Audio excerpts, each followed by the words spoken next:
I'm Allie. And I'm Lolo. And this is Drunk Laundry. I'm bisexual. I'm straight. She's an ally. And welcome to our luxury apartment laundry room, as you can tell.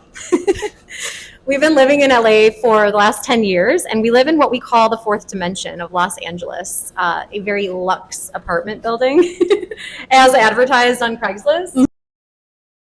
I found this place at 2 a.m. one night 3 years ago and fell in love, and it was kind of like leaving one vortex for another. Mm-hmm. Where were you living before? Dollhouse in K-Town. 5 girls, like 5 grown-ass women living under one roof. Mm-hmm. And it was a little bit rocky, not as pandemonious as this shit show. We have about 40 units in this building, and we'll go into characters later, but it is 200 steps from one of the many churches of Scientology. The big blue building, you all know it. And I think that really sets the vibe for the neighborhood. It definitely sets the tone. Yeah. We're also very close to the Middle Eastern restaurant Safi's, which is a local East Hollywood gem. It's pretty incredible. People flock from all over LA to be there, to be on this mysterious block. Yeah. They park on our street and they probably think this is trash. They're like, where am I? I thought this was a nice restaurant. Yeah, minutes before they step foot into LA's hottest restaurant. Yes. And it's the funny thing is when you get seated while you're waiting for your table, you're staring at this big blue Scientology building drinking your $35 wine. Yes. So it is a vibe for sure. And that's what we want to bring to you. We want you to understand the vibe of our little fourth dimension neighborhood and come with us and journey with us through all of these characters and all of these interesting businesses and neighbors. Yeah, and the dichotomy of this building is so funny. It's split between the West Wing and the East Wing, and the West Wing sees daylight and the East Wing does not. Can confirm. So, my girl Allie, she is the no daylight but knows kind of everyone in the hallways. And I'm your daylight girl who knows everything going on the block. Yeah, she's got windows that face things. I am in a cave. I know the people of the building. Finger on the pulse. Yeah. The building across from us is new, and it's currently, I think, in the process of being rented, and they are in for a very rude awakening. It's like a real luxury apartment. Like, it's brand new, looks very different to all the other buildings on the street, has balconies. Yeah. Has like, you know, that modern aesthetic. Meanwhile, our buildings are from the 1920s, crumbling, falling apart by right the minute. My shower, no joke, for about a month was like crumbling. The ceiling was falling into the shower. And our property manager was so chill about it, said, well, the plumber might be there on Thursday. Oh, yeah. An animal could come into my unit. Yeah, that's a problem. That's us. And then the people renting probably for twice the amount across the street are going to come here. And I don't know if they're going to feel like the richest people alive or if they're going to be like, where the am I? They're going to be pissed they signed that lease. We will see. And the interesting thing with our neighborhood is you either are a North girly or a South girly. Mm-hmm. So you kind of migrate towards Sunset or Santa Monica. Yeah. What's more your orbit? So my orbit, I would say I'm more of a North girly. Okay. Because, you know, I really like the shops on Vermont, like up towards Los Feliz. I have a lot of friends that live up north, so we walk and meet each other. And there's some like cute bars and stuff, and that's where I typically, like, if I'm going on a run, I'll go that direction, especially if I'm taking my dog out late at night, because Scientology does have a security guard. They sure do. Let me tell you a little short story. I was so curious one night on my night twirl. I went up those steps, and I just wanted to stare up at the building itself, like you see it in the movies, and you're like, I live here. And no joke, 3 seconds later, a security man on a bicycle rolled up, and it was a weird moment, and I had to get out of there, but they're on it. They're on it. In there. But they're also kind of pussies. Because if there were real danger around, I don't think that because just to give you some context, my boyfriend was drunk one night and like said something to them, like, oh, are you a Scientologist? Like whatever he was saying, it wasn't even crazy. And the guy was like, move along. And then he like biked away really fast. Like he was scared of us. And I'm like, what if we were like an actual threat? Yeah. Would you just run away? I don't think they're doing jack shit. they're there for looks, and They're definitely there for looks. And they have a flyer fairy who will smack like free coffee on Sunday on your windshield. And girl, coffee is the way to my heart and soul. Did you go over there? And hell no. Okay. I went and spent $5.50 on my cold brew from Staffy's. Really, really good though, by the way. And didn't get abducted. So I did get a 4th of July flyer on my car recently, and it sounded really fun. Like everything on the flyer, I was like, oh, a slide, a water slide. Oh, like these little events like face painting. That sounds cute. And then all the way at the bottom of the flyer in little letters is like presented by the Church of Scientology. And I was like, well, I can't go now. They can't chance it. No. Like we're just not going to go. No, absolutely not. I kind of go a little off grid. I like to go south. I like to see She's the a bad crack girl. house. I'm such a bad girl. I like to look at the crack houses, and there's so much going on that street. It's a little sketch, but I don't mind it. And then you see these like street girls, like the street dwellers who are working it. Mm-hmm. I gave away a bunch of clothes last summer, and I put it in a bubblegum pink suitcase. And I swear they wear my tutus. Like I've seen them in my costumes. And it went to a good place. I'm really happy that you did that for them, because they need to feel good. They need to look good. Yeah. And the tutus are the way. They scooped them right up. You're either going east for your liquor or you're going west. Where are you going, Allie? I'm going east. Me too. I'm always going east, because those are my people. I support their business. They know what we want. Every time I walk in, he's like, you also want this? I'm like, yeah. He knows the cigarettes that my boyfriend smokes. Like, those are our people. Yeah, totally. So we'll get into that. We're going to get into like the businesses, the neighbors, like not even just in this building, but in our neighborhood as a whole, because there's just so much to talk about, and we want to bring it to you guys. Yeah, there's a lot of sexual chemistry and energy going on this street. It often becomes traumatic because you walk by someone, you're like, wait, I definitely like was in your bed like last summer, and it wasn't great, but here we are. We're all family. And there's some single white female shit going on, and we will unpack that. We're going to unpack a lot of things. We're going to take a little smoke break. Yeah. We'll be back.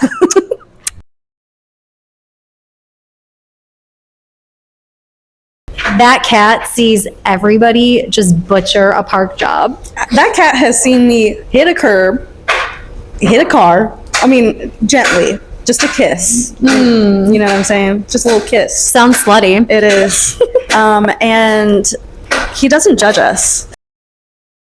He low-key does, but every single time I park on our street, I am making out with the car in front of me or behind me. It's like top or bottom, who's gonna get it tonight? Who's getting it today?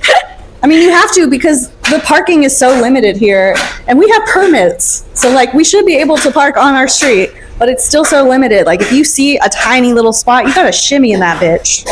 And you know what kills me is these cars who park a mile away from the curb, and you're like, are you good? Are you okay? You just pulled up with your groceries and didn't give a f***. They did not give a f***. They had to get inside and cook. They're not going to get a ticket for that. No. You can be 5 feet away.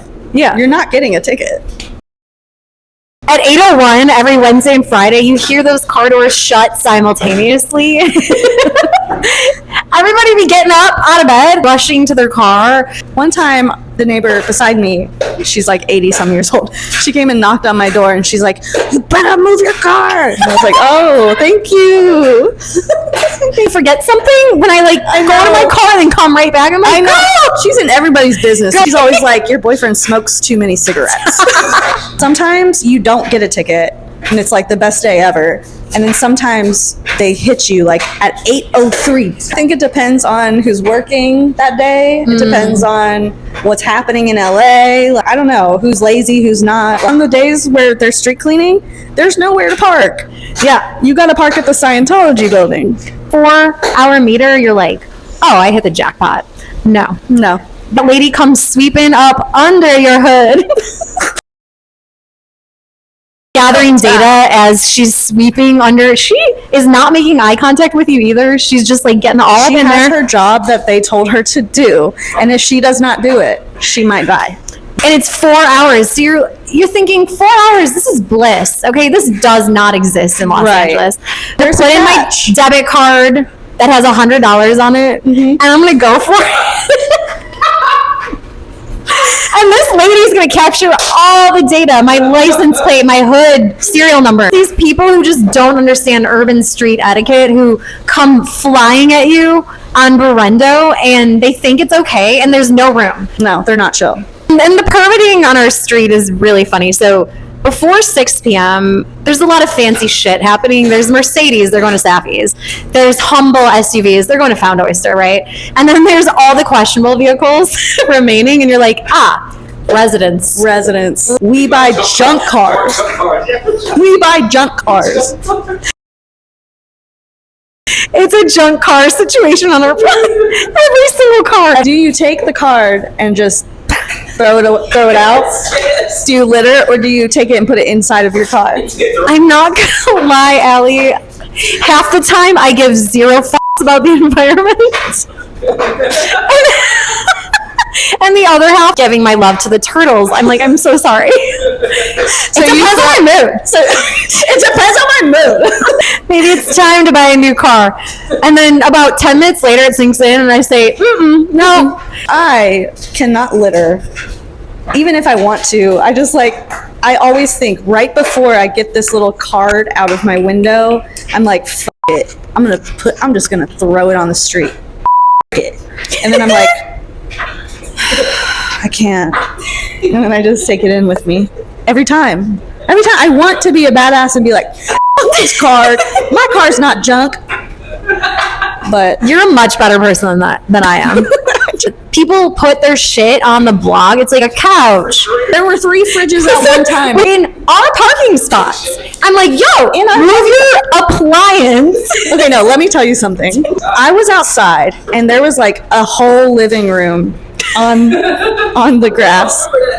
There's a whole living room on the grass. I'm walking my dog and this man, for some reason, takes all the items in the living room. There's 2 chairs and a rug. And he puts it into a parking spot. A perfectly good furniture living room area for like homeless people to chill and have a great day on. You're just gonna throw it into the road? Like he was thinking, I'm gonna live here. Does he not have a car? Because I was like, that's a parking spot that you're taking. True that. Why would you do that? These people kill me. The ones who go browsing the furniture on the street, like a thrift store. I'm thinking, babe, it's not that high quality. You don't need to be like doing this with a fine tooth comb. But they do. So there was a woman, no joke, who slept on this nice couch. My neighbor across the hall moved out and put his beautiful suede couch on the block. This woman posted up for 2 weeks. She smoked her cigarettes. She ate her Flamin' Hot Cheetos, her ranch Doritos. I looked out the window every morning and thought, this woman is thriving. There was a homeless guy that was perched up underneath the tree over here, and there was like a little chair and a boom box. He had a boom box. Yes. And it was shaded. I was like, this might be the life. Oh, you had me at shaded. Yeah, he was comfortable. There was a guy sitting down, and he was like not sitting down, but he was. I think did I see him laying down? I might have saw him. No, he was sitting down. He was like sitting there, like lounging, just chilling under the tree. It was like a chair, and then it was like he had a dresser or something. He had like a side table. Yeah, it was like a table, and then it was also like a rug too, right? Yeah. I mean, you find some good stuff out here. You do. I found my desk. You found your desk on the street? I found my desk outside. It was like right out front. Art Deco type style sofas, but I couldn't fit it in my car. Damn, that's always the problem. So mad. I was like, I will steam this thing. That's always the problem. It wasn't stained. It was just like a beautiful white sofa. Beautiful white. The only thing that was wrong with it is underneath. It was like it was the part was the thing under the. It was like flapping down. Nothing. You can duct tape. You can fix that. Yeah. There's always some shady car parked on the street doing God knows what.